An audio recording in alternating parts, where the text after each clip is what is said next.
I'm a physician here in this county. I was born and raised here. I came back to my community because we needed it. But at the same time, when we do Medicare for All, who's going to take care of them? Plus, residents here are losing funding. Bakersfield, we lost 2 funding here, a few years ago. We finally gotten some back. Where are we going to get the money? How are we going to get our kids to pay back loans? You know, the Congress, when it changed, they raised the loan interest rates to 6, 7, 8% on the federal loans. Medical school is not cheap. I'm still paying my loans. I'm 10 years out. It's like starting in $500,000 in debt, and you can't start your life 20 years down the road to really flourish your career because you're worried about your kids. How am I going to pay for this, college, all this stuff. So I want to see where you stand on the other aspects of, you know, how to fund take care of the access and the funding for doctors and all other stuff. It's a great question, and thank you for what you've done. We have 2 problems here. We have affordability and we have accessibility. Even if you can afford a doctor, if you can't actually find one to go to, or it takes weeks and weeks to get an appointment, it doesn't matter. And we've got to fix that. There are a couple things I want to do.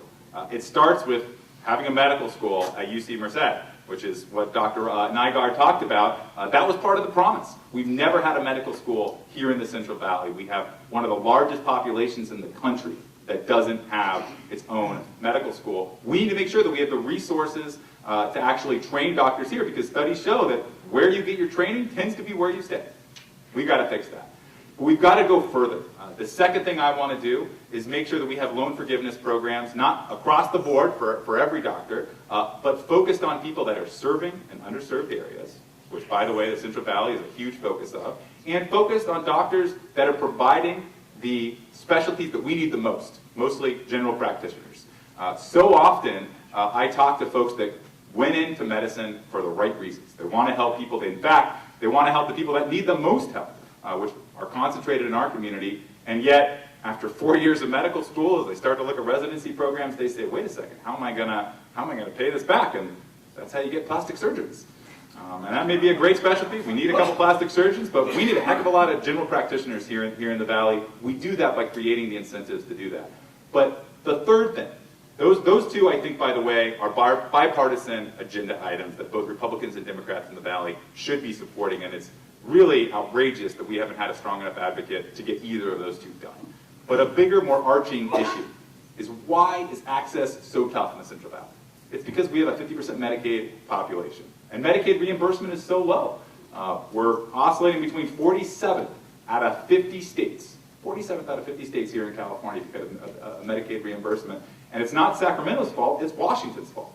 It's because we have people like Jeff Benham, who voted to take $1 trillion out of the Medicaid budget and give it away in tax cuts. What do you think that's going to do to reimbursement? What do you think that's going to do when you have a doctor who's struggling to pay his student loan saying, "Wait a second, where am I going to go? Am I going to go where I get a Medicaid reimbursement, or am I going to go where a lot more private insurance is affected?" So the single best thing we can do for access is making sure that Medicaid is well funded, and in fact moving those sorts of folks towards Medicare, which is going to ensure that communities that need the most help like ours are getting the funding that they deserve.